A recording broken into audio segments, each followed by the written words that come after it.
unacceptable.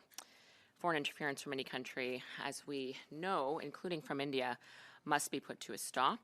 The first job of the Prime Minister and Canadians and the Canadian government is to keep citizens safe from foreign threats. That is the first job of the Prime Minister and the Canadian government. And the first job of the official opposition, of course, is to hold the government accountable for their ability or lack thereof to prevent foreign interference and to keep Canadians and people in Canada safe from foreign threats.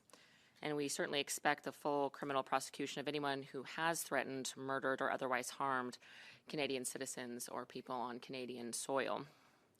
And the Public Safety and National Security Committee, as we know, has the responsibility to look promptly into this matter in a professional manner and thoroughly on behalf of Canadians and all those who have suffered in Canada as a result of the federal government failing to prevent foreign interference over these last number of years. So, Mr. Chair, I just did want to mention that the Conservatives on this committee and the official opposition at large certainly take this matter very seriously and are deeply concerned that the situation under the Liberal Prime Minister continues to worsen for Canadians. It is shocking to learn that there are, as per the RCMP, 13 individuals who are facing an imminent threat, as bad as murder potentially, from a foreign government, notably from India.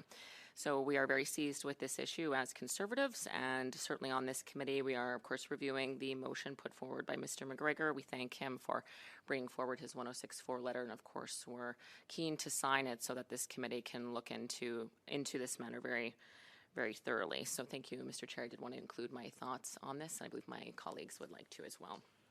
Thank you. We go now to Mr. Upal, followed by Mr. Halen, followed by Ms. Landsman. I'm sorry, I apologize.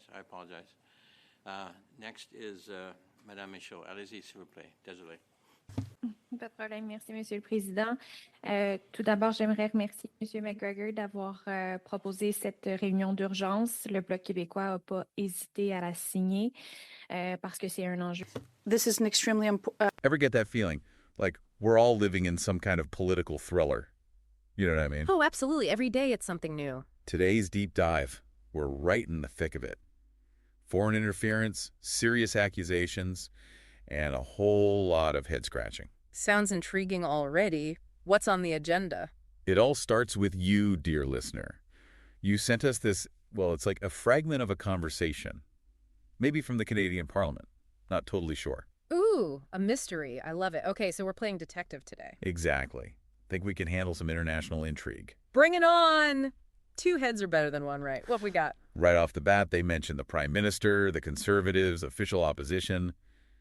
The whole gang's here. Classic political drama. Give us the basics. Who are the major players here? Well, there's also this Public Safety and National Security Committee. Sounds important. Oh, it definitely is. Okay, so the official opposition is basically the party trying to take down the Prime Minister. Their whole job is to poke holes, challenge everything, keep things interesting. And that committee you mentioned. Those are the folks you call when things get real, like national security, real.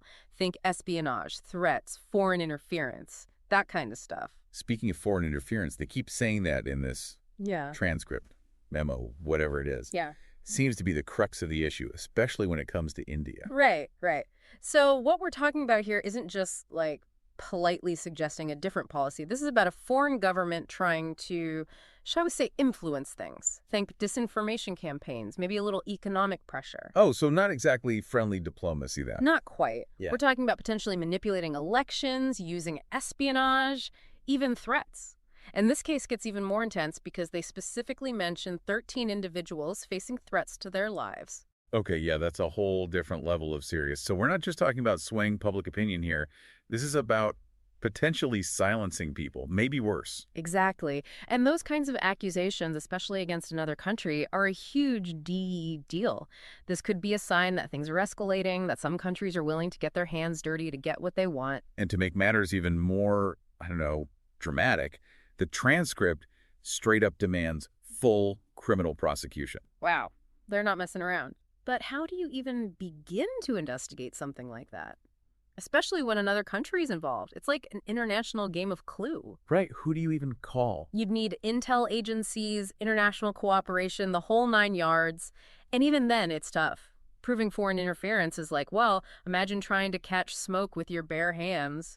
You know it's there, but it's almost impossible to grasp. And as if things weren't complicated enough, We also have mentions of Mr. McGregor's motion and a 1064 letter. What do you make of those? Ooh, that's interesting. It's like those clues in an escape room that make you go, aha, this must be it.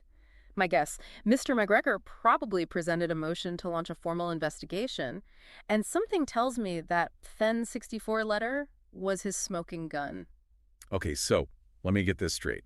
We've got serious allegations, possible threats to people's lives, and what sounds like a massive government investigation brewing. You got it. It's like walking into the middle of a movie, but way more real and a lot less popcorn. Even for seasoned deep divers like ourselves, this is a lot to take in. It really is. This case, even with the limited info we have, opens up a much bigger can of worms, doesn't it? Totally. Where do we even go from here? Well, it makes you wonder about the relationship between Canada and India. I mean, how does this impact their political and economic ties?